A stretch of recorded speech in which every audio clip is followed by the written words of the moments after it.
شانو کی ماں ایک غریب بیوہ تھی۔ اس کی اور بھی بچے تھے جن کا پیٹ بھرنے کو وہ دن بھر محنت مزدوری کرتی تھی۔ شانو چونکہ ہمارے گھر کا کام کاج کر دیا کرتی تھی، تبھی اماں ان کے گھر کھانا وغیرہ بھجوا دیا کرتی تھی۔ اس کے علاوہ کپڑوں لتوں سے بھی مدد وہم پہنچاتی تھی۔ اسی سبب سے شانو کی ماں نے بیٹی کو ہمارے حوالے کر رکھا تھا۔ ان دنوں میرے بڑے بھائی شرجیل سیکنڈ ایئر کے طالب علم تھے۔ ان پر جانے کیا بھوت سوار ہوا کہ وہ اس لڑکی کو بہانے بہانے تنگ کرنے لگے۔ میں ان سے 4 سال چھوٹی تھی، کچھ نہ کہہ سکتی تھی، مگر بھائی کی حرکتیں مجھے ایک آنگ نہ بھاتی تھیں۔ ہونی ہو کر رہتی ہے اور کسی کی بدنیتی چھپتی نہیں رہتی۔ یہ بات سارے گھر کو معلوم ہو گئی، محلے تک پہنچی اور چمگوئیاں ہونے لگیں۔ عورتیں شانو کی ماں کو لعنت ملامت کرنے لگیں۔ تنگ آ کر اس نے بیٹی کا گھر سے نکالنا بند کر دیا۔ اماں اس کارن پریشان تھی کہ سارے گھر کا کام شانو کرتی تھی۔ اب ان پر بوجھ آن پڑا تھا اور شرجیل بھائی اس پابندی سے یوں چکرا گئے کہ گھر میں جو ایک دل لگی کا سامان تھا وہ نہ رہا۔ تاہم کچھ سیانوں نے شکر کیا کہ شانو کی ماں نے عقل مندی سے کام لیا، جو بیٹی کو گھر بٹھا لیا، لیکن بھائی نے پھر بھی لڑکی کا پیچھا نہ چھوڑا اور بچوں کے ہاتھ خط لکھ لکھ کر شانو کو بھجوانے لگے۔ کبھی چھت پر آنے کو کہتے اور بہت سی چیزیں اس وقت اس کو بھجواتے جب اس کی ماں گھر پر نہ ہوتی۔ شانو نہ سمجھ تھی، شرجیل بھیا کی دھمکیوں میں آ جاتی اور ڈر کر ان کا کہا مان لیتی۔ کبھی وہ چھت پر آ جاتی، کبھی باڑے میں آ کر بیٹھ جاتی۔ یوں یہ برائی اپنی انتہا کو پہنچی تو شانو کی ماں ایک دن گھبرا کر ہمارے ماں کے پاس آئی اور کہنے لگی کہ اب تم ہی بتاؤ میری بیٹی سے کون شادی کرے گا؟ تمہارا شرجیل قصوروار ہے، اب تم میری بیٹی کی شادی اپنے بیٹے سے کر دو۔ یہ بات سن کر میری ماں آگ بگولا ہو گئی، اس بیوہ کو بے نقط سنا دیا اور ایسے کلمات منہ سے نکالے کہ وہ غریب دم بخود رہ گئی۔ وہ بیچاری تو محلے والوں کے خوف سے بیٹی کو لے کر نہ جانے کہاں چلی گئی۔ جاتے جاتے البتہ بددعا دے گئی کہ خدا کرے تمہارا بیٹا بھی صحرے کی خوشیاں نہ دیکھ سکے۔ اماں نے کہا تھا کہ ہمارے ٹکڑوں پر پلی ہے اور اب ہماری برابری کرنے کو آ گئی ہے۔ شانو کی ماں کو غریب جان کر اماں ایسا بول تو گئیں، مگر یہ بھول گئیں کہ خدا کی لاٹھی بے آواز ہوتی ہے۔ وقت گزرتے دیر نہیں لگتی، شرجیل بھائی نے گریجویشن مکمل کر لی، ملازمت بھی اچھی مل گئی۔ تبھی میری ماں کو بیٹے کے سر پر صحرا سجانے کی سوچی۔ ان دنوں پاکستان اور بھارت میں رشتہ داروں سے ملنے کو آنا جانا آسان تھا۔ وہاں سے لوگ اپنے لڑکوں کے لیے قریبی رشتہ داروں کی لڑکیاں بھی بیاہ کر لے آتے تھے۔ اماں اپنے بھائی علیم الدین سے بے حد محبت کرتی تھیں، جو بھارت میں رہتے تھے۔ ان سے ناتا جوڑے رکھنے کو وہ ان کی لڑکی رافیہ سے بیٹے کا عقد چاہتی تھیں، لہٰذا اپنی دیرینہ آرزو پورا کرنے کو انہوں نے ماموں کو دہلی خط لکھا۔ ماموں نے جواب دیا کہ بہن میری بیٹی تمہاری بیٹی ہے، جب چاہو آؤ اور رافیہ کو بہو بنا کر لے جاؤ۔ یہ نوید ملتے ہی والدہ نے کسی کو بتائے بغیر پاسپورٹ اور ویزا تیار کرایا اور شرجیل بھائی کو لے کر بھارت چلی گئیں۔ شرجیل بھائی تو سدا کے دل پھینک تھے، جس لڑکی کو دیکھتے دل ہار بیٹھتے۔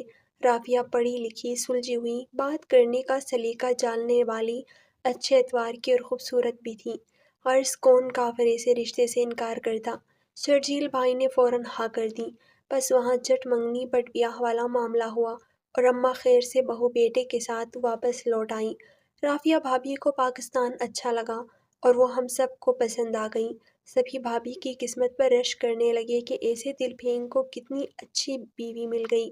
سب نے یہی کہا کہ اب دیکھنا یہ لڑکا سدھر جائے گا، اتنی خوبصورت اور سلیقے والی بیوی ملی ہے۔ مگر بھائی شرجیل نہ سدھرے۔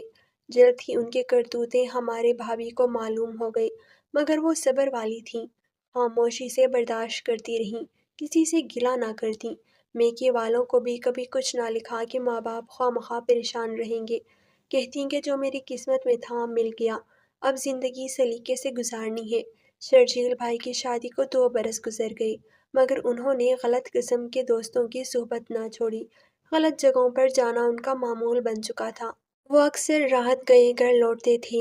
بھابھی بیچاری گھٹ گھٹ کر رات گزارتیں، منہ سے ایک لفظ نہ کہتیں۔ اماں بھی چپ چاپ تماشا دیکھ رہی تھیں۔ جواں بیٹا ہے بدنامی سے ڈرتی تھیں۔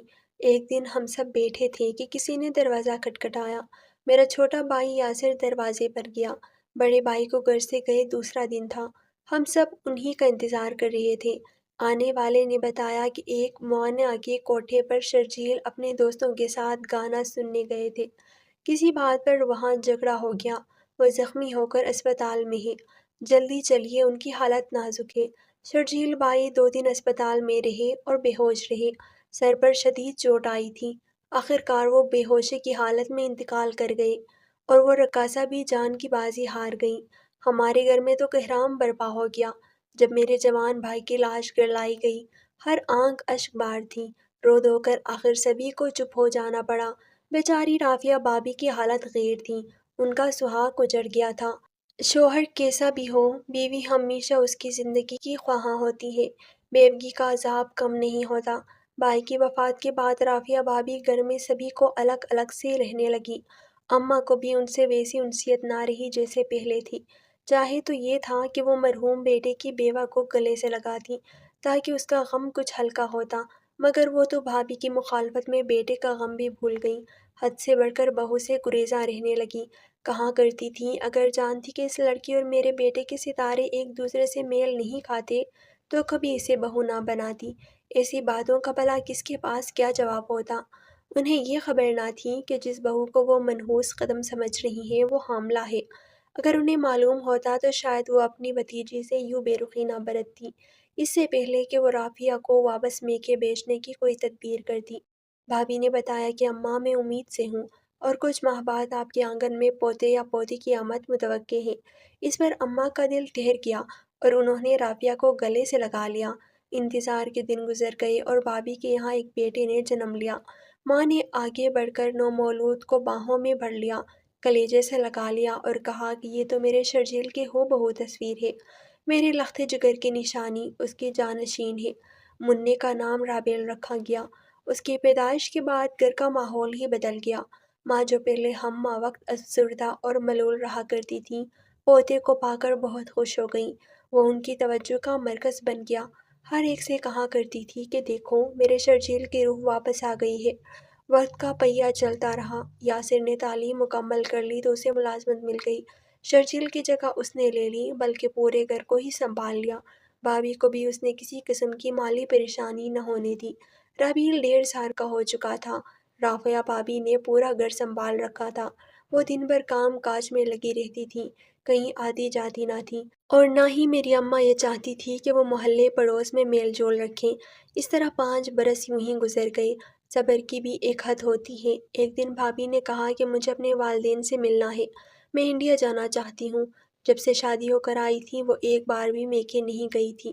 ان کے دل پر ماں باپ اور بہن بھائیوں کی یاد شدت سے طاری ہونے لگی تھی۔ ماں نے جب بہو کی آرزو سنی تو سر پکڑ کر بیٹھ گئیں۔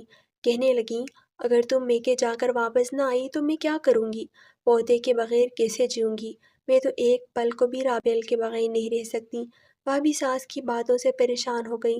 میں دیکھ رہی تھی کہ ان کی بے بسی کو اور ادھر ماں کو بھی کس قدر ناانصاف واقع ہوئی تھی۔ انہیں صرف پوتے کی جدائی کا دکھ تھا۔ یہ احساس تک نہ تھا کہ بیچاری رافعہ جو اتنے برسوں سے اپنوں سے جدا ہے، اس کے دل پر کیا بیتتی ہوگی۔ یاسر اور مجھ سے بھابی کی حالت دیکھی نہ گئی۔ ہم دونوں نے کہا، بھابی آپ ضرور انڈیا جائیں گے، ہم دیکھتے ہیں کون آپ کو روکتا ہے۔ یاسر بھائی نے بھی کہا، بھابی میں خود آپ کو آپ کے میکے لے کر جاؤں گا۔ بھابی تو خوش ہو گئیں جیسے مردہ تن میں جان پڑ گئی ہو، لیکن اماں منہ لپیٹ کر لیٹ گئیں۔ سارا دن بڑبڑاتی رہیں۔ یاسر سے بات کرنا چھوڑ دیا۔ ہر آنے جانے والے سے ہمارے بارے میں جانے کیا کیا کہتی، یہاں تک کہہ دیا کہ اگر میرا بس چلے تو پوتے کی خاطر یاسر سے رافعہ کا عقد ثانی کرا دوں، مگر رابیل کی جدائی مجھ سے برداشت نہیں ہوگی۔ یہ بات بھابی نے بھی سن لی۔ ان کے دل پر کیا گزرتی ہوگی، یہ سوچ کر ہی آنکھیں بھر آتی ہیں۔ وہ تو دیور کو چھوٹے بھیا کہا کرتی تھیں اور یاسر بھی انہیں بڑے بھائی کی امانت سمجھتا تھا۔ وہ کیسے ایسی بات کا تصور بھی کر سکتا تھا؟ ہمارے لیے تو رافعہ آج بھی اتنی ہی محترم تھی جتنی بھائی شرجیل کی زندگی میں تھی۔ یہ بات اگر صرف گھر تک محدود رہتی تو شاید برداشت ہو جاتی، مگر جب یاسر نے اپنے اور بھابی کے پاسپورٹ بنوائے اور ویزے بھی لگوا لیے تو اماں نے طوفان کھڑا کر دیا۔ انہوں نے رشتہ داروں اور محلے والوں سے کہنا شروع کر دیا کہ یاسر اور رافعہ اس لیے انڈیا جا رہے ہیں کہ وہاں جا کر نکاح کر لیں گے۔ یہ الزام گولی کی طرح دل میں لگا۔ پہلے تو میں اور یاسر روئے، بھابی بھی دل برداشتہ ہو گئیں۔ اچانک میرے دل میں ایک خیال آیا، شاید اماں ٹھیک ہی کہتی ہیں، اگر رافعہ اس گھر کی عزت ہے تو کیوں نہ اس گھر کی عزت بن کر ہی رہے، ورنہ وہ جب چاہے رابیل کو لے کر چلی جائیں گی، ہم کیسے روک سکیں گے اسے؟ ہم کو رابیل کی جدائی تو بہرحال برداشت کرنا ہوگی۔ بھابھی نے بھی صاف کہہ دیا کہ اگر ایک بار اپنے والدین کے پاس انڈیا چلی گئی تو پھر کبھی واپس نہیں آؤں گی۔ جب شوہر ہی نہیں رہا تو مجھ پر اس گھر میں عمر بھر رہنے کی پابندی کیوں؟ تب ہم نے سوچا کیوں نہ کوئی ایسا حل تلاش کرے جس سے بھابھی بھی بس جائیں اور رابیل بھی ہم سے جدا نہ ہو، لیکن یہ سب سوچنے تک محدود تھا۔ حقیقت میں بھابھی سے یہ بات کہنا ہمارے بس کی بات نہ تھی۔ ماں جیسی بھی ہو آخر ماں ہوتی ہے، کوئی بیٹا یہ نہیں چاہتا کہ ماں کو دکھی دیکھے۔ یاسر بھی یہی چاہتا تھا، اس کا لاڈلا پوتا ماں سے جدا نہ ہو، مگر ہم اسے اس کی ماں سے بھی جدا نہیں کر سکتے تھے۔ بہرحال وہ دن بھی آ گیا جب بھابھی اپنے بیٹے کے ساتھ یاسر کے ہمراہ انڈیا روانہ ہو رہی تھی۔ پوتے کو گلے سے لپٹا کر اماں کی حالت ایسی ہو گئی جیسے جان نکل رہی ہو، وہ اسے بار بار چومتی رہتی۔ میں وہ منظر دیکھ نہیں پائی۔ تبھی دل میں ایک خواہش جاگی، کاش رافعہ دوبارہ ہماری بھابھی بننے کو تیار ہو جائے، یاسر سے نکاح کر لے، ہمارا گھر پھر سے ہرا بھرا ہو جائے۔ رافعہ ابھی جوان تھی، خوبصورت تھی، ایک بچے کی ماں تھی، کیا ساری عمر وہ بے بکی اور تنہائی میں گزارا کر دے گی؟ تبھی میں نے ایک خط ماموں علیم الدین کے نام لکھا اور یاسر کے حوالے کیا کہ یہ امی کی طرف سے ہے، انہیں دے دینا۔ اس خط میں نے التجا کی تھی کہ ایک بار پھر ہمیں موقع دیں اور رافعہ کے لیے یاسر کا رشتہ قبول کر لیں تاکہ رابیل ہم سے جدا نہ ہو۔ یہ بات بھابھی سے کہنا میرے بس کی بات نہ تھی، مگر مجھے امید تھی کہ ماموں اپنی بیٹی کو سمجھا لیں گے۔ آخر ان کے لیے بھی یہ مسئلہ آسان نہ تھا کہ بیٹی کی دوبارہ شادی کریں یا اسے ہمیشہ بے بکی میں رکھیں۔ یاسر سے بھی میں نے التجا کی کہ بھیا امی اور رابیل کی خاطر ماموں کے قدموں میں بیٹھ جانا اور رافعہ کو بھی نرمی سے سمجھانے کی کوشش کرنا۔ وہ خاموش ہو گیا، کچھ نہ بولا۔ ہم نے بھابھی کو گلے لگا کر رخصت کیا۔ امی اور میں خوب روئے، مگر اس وقت کوئی بات نہیں کی۔ سوچا بھابھی وہاں جا کر سکون میں رہیں گے تبھی کچھ نیا سوچ سکیں گے۔ 4 دن تو مہمانداری میں گزر گئے۔ چوتھے دن یاسر نے وہ خط ماموں کے حوالے کیا۔ ماموں نے پڑھا، پھر خاموش ہو گئے۔ ممانی نے بھی پڑھا اور چپ سادھ لی۔ شاید وہ بیٹی سے مشورہ کرنا چاہتے تھے، ضرور انہوں نے اکیلے میں رافعہ سے بات کی۔ پھر یاسر سے کہا اگر ہماری بیٹی وہاں خوش ہے تو ہمیں کوئی اعتراض نہیں، مگر اسے سوچنے کے لیے کچھ وقت چاہیے۔ رافعہ کو سوچنے کے لیے وقت دیا گیا۔ بالآخر اس نے کہہ دیا کہ دیور سے عقد ثانی مجھے قبول نہیں، میں خود کو دوسری شادی پر آمادہ ہی نہیں کر پا رہی، زبردستی تو ہو نہیں سکتی تھی۔ سبھی خاموش ہو گئے۔ یاسر کی واپسی کا وقت آ گیا۔ اس نے بوجھل دل کے ساتھ سب کو خدا حافظ کہا اور رابیل کو آخری بار گلے سے لگا لیا۔ بچے کو تبھی احساس ہو گیا کہ اس کا چچا اسے چھوڑ کر جا رہا ہے۔ وہ چیخیں مار مار کر رونے لگا اور یاسر کے گردن سے لپٹ گیا۔ اس سے جدا کرنا مشکل ہو گیا۔ وہ چلا رہا تھا مما مجھے چچا کے ساتھ دادی کے پاس جانا ہے، مما تم بھی ہمارے ساتھ چلو، گھر واپس چلو۔ بچے کی چیخ و پکار نے سب کو سکتے میں ڈال دیا۔ رافعہ بھی بے بس ہو گئی۔ یوں یاسر کا جانا ملتوی ہو گیا۔ رافعہ کو کہنا پڑا یاسر کچھ دن ٹھہرو، ہم بھی ساتھ چلتے ہیں، رابیل یہاں نہیں رہنے والا، یہ مجھے پریشان کرے گا، یہ جہاں پیدا ہوا ہے وہیں رہے گا اور اس کے بغیر میں بھی نہیں رہ سکتی، اب وہی میرا گھر ہے، وہی جانا ہوگا۔ اسی ہفتے کے اندر رافعہ کا نکاح یاسر سے کر دیا گیا اور یہ تینوں ایک نئے رشتے میں بندھ کر گھر کو لوٹ آئے۔